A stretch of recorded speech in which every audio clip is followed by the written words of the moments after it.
Easy پیسہ کا account number الگ، جی ایس کیش کا الگ اور بینک کا اکاؤنٹ نمبر بالکل مختلف کیوں ہوتا ہے؟ کسی میں 11 ہندسے تو کسی میں 24 ہندسے۔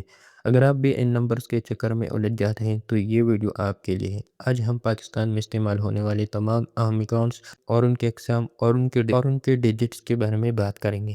سب سے پہلے بات کرتے ہیں ان اکاؤنٹس کی جو ہم سب کے فون میں ہیں، یعنی کہ والیٹس اکاؤنٹس، جیسا کہ ایزی پیسہ اور جی ایس کیش ہے۔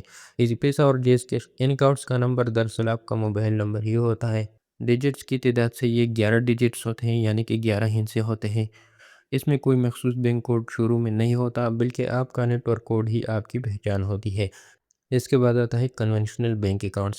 یہ لوکل بینک اکاؤنٹ نمبر ہوتا ہے۔ یہ عموماً 10 سے 16 ہندسوں پر مشتمل ہوتا ہے۔ ہر بینک کا اپنا فارمیٹ ہے۔ مثال کے طور پر کچھ بینکوں میں پہلے 4 ہندسے برانچ کوڈ ہوتے ہیں اور باقی آپ کا یونیک اکاؤنٹ نمبر ہوتا ہے۔ اس کے بعد آتا ہے IBAN یا انٹرنیشنل بینک اکاؤنٹ نمبر۔ یہ ہے اصل کھلاڑی۔ پاکستان سمیت پوری دنیا میں اب اسی کو سٹینڈرڈ مانا جاتا ہے۔ یہ آپ کے اکاؤنٹ نمبر کا ایک اپ گریڈڈ ورژن ہوتا ہے۔ پاکستان میں آپ کا IBAN پورے 24 کریکٹر پر مشتمل ہوتا ہے۔ اس کی بناوٹ کچھ یوں ہوتا ہے۔ اس کے پہلے 2 حروف پی کے یعنی کہ پاکستان کے لیے یعنی کہ کنٹری کوڈ ہوتا ہے، پھر 2 سیکورٹی ہندسے ہوتا ہے، اس کو چیک ڈیجٹس کہا جاتا ہے، اور اس کے بعد 4 حروف آپ کے بینک کا کوڈ جیسے HABB یا MEZN یعنی کہ یہ بینک کے لیے استعمال ہوتا ہے، اور آخر میں آپ کا اکاؤنٹ نمبر ہوتا ہے۔ آپ سوچ رہے ہوں گے کہ اتنے لمبے نمبر کا فائدہ کیا ہے، تو سنیے۔ سب سے پہلا فائدہ سیفٹی۔ اس میں غلطی کی گنجائش ہی نہیں ہے، یعنی کہ 0 ہے۔ اگر آپ ایک ہندسہ بھی غلط لکھیں گے تو سسٹم اسے قبول ہی نہیں کرے گا، یعنی آپ کے پیسے کبھی غلط جگہ نہیں جائیں گے۔ دوسرا فائدہ گلوبل ریچ۔ اگر آپ فری لانسر ہیں یا بیرون ملک سے پیسے منگوانا چاہتے ہیں تو IBAN کے بغیر یہ ممکن نہیں۔ تیسرا فائدہ سپیڈ۔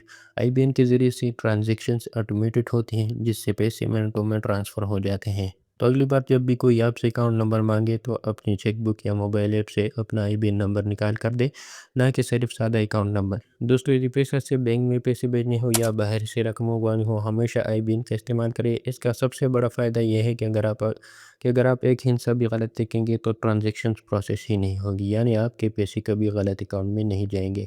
امید ہے کہ اب آپ کو 11، 16 اور 24 ہندسوں کا فرق سمجھ آ گیا ہوگا۔ اپنا IBAN نمبر معلوم کرنے کے لیے اپنی بینک ایپ چیک کریں یا ہیلپ لائن پر کال کریں۔ اگر معلومات اچھی لگی ہو تو چینل کو سبسکرائب کرنا نہ بھولیں۔ اللہ حافظ۔